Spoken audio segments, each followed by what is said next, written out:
Perang di Ukraina memasuki fase baru yang semakin mengkhawatirkan. Di saat Amerika Serikat stop bantuan ke Kiev, Korea Utara memperkuat aliansinya dengan Rusia. Sebuah laporan menyebut puluhan ribu tentara tambahan dari Korut akan dikerahkan untuk membantu Rusia di garis depan.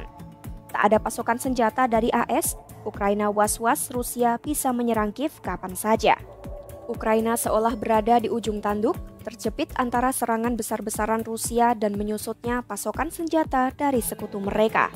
Simak selengkapnya dalam video berikut.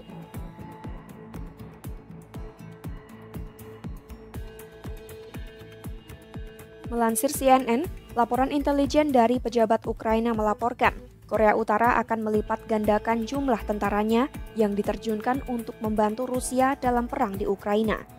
Mereka disebut berencana mengirimkan tambahan tentara sebanyak 25.000 hingga 30.000 personel. Pasukan Kim Jong-un ini diperkirakan akan tiba di Rusia dalam beberapa bulan mendatang, menambah 11.000 tentara yang telah dikerahkan pada November 2024 di Kursk. Sebelumnya, menurut pejabat barat, sekitar 4.000 dari tentara Korut itu telah gugur atau terluka dalam penugasan tersebut. Meski begitu, kerjasama militer Pyongyang dan Moskwa justru terus mengalami peningkatan sejak saat itu. Seorang pejabat intelijen barat mengonfirmasi perkiraan Ukraina soal jumlah tentara tambahan Korut yang akan dikerahkan. Penilaian dari pihak Ukraina menyebut, Kementerian Pertahanan Rusia diperkirakan dapat menyediakan segala perlengkapan, senjata, dan amunisi yang dibutuhkan pasukan Korut. Tujuannya adalah mengintegrasikan pasukan ini ke dalam unit tempur Rusia.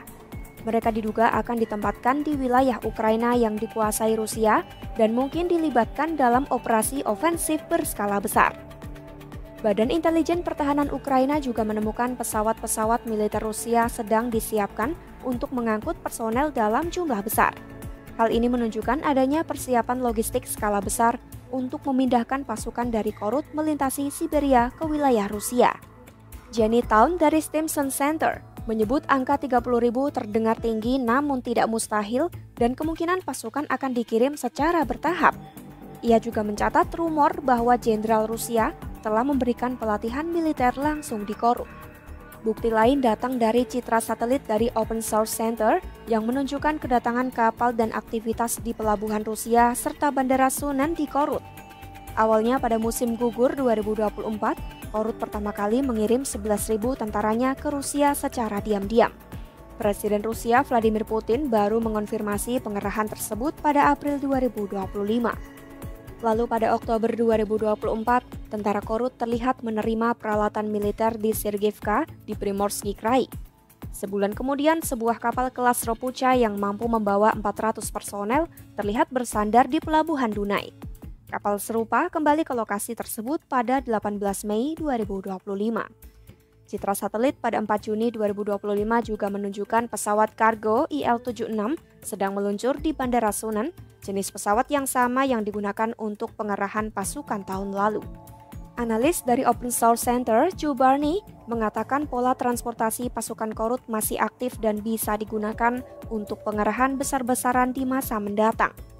Senada, media Rusia juga menunjukkan semakin menguatnya integrasi militer Korut dan Rusia dengan sejumlah video yang menampilkan akomodasi pasukan Korut di Kursk serta pelatihan bersama.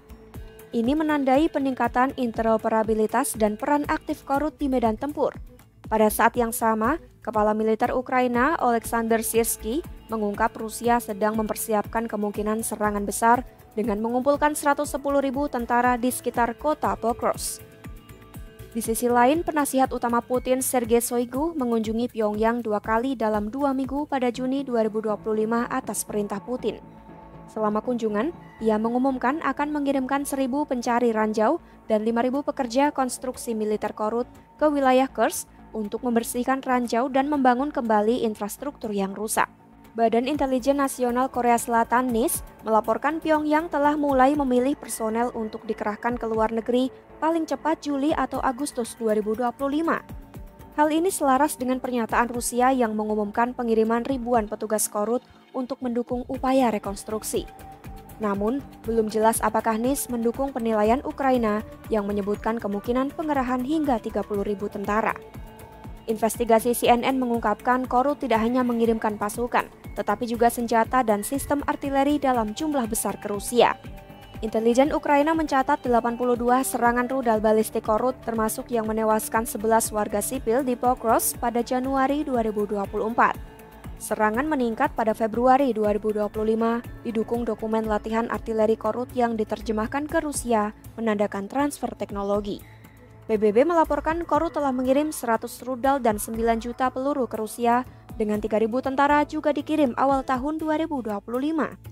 Janet Town menilai keterlibatan ini memberi Korut keunggulan strategis jangka panjang melalui semakin besarnya keterikatan militer dengan Moskwa.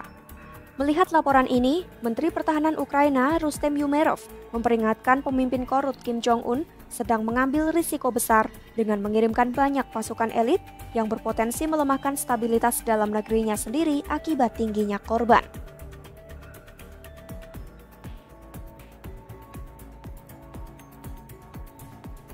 Di saat Rusia memperkuat pasukannya dengan bantuan Korut, AS yang menjadi sekutu Ukraina justru menghentikan sebagian pengiriman bantuan militer.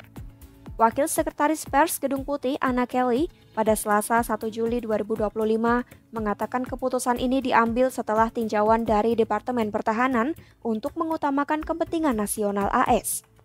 Media AS menyebut sistem pertahanan udara Patriot, artileri presisi, dan rudal Hellfire termasuk dalam daftar bantuan yang ditangguhkan. Menurut laporan Politico, penundaan pengiriman ini dilakukan terkait menipisnya stok amunisi militer AS.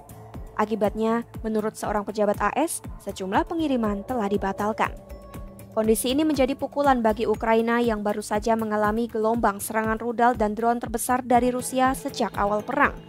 Pasalnya, Ukraina sangat bergantung pada bantuan militer AS yang tidak bisa sepenuhnya digantikan oleh dukungan Eropa.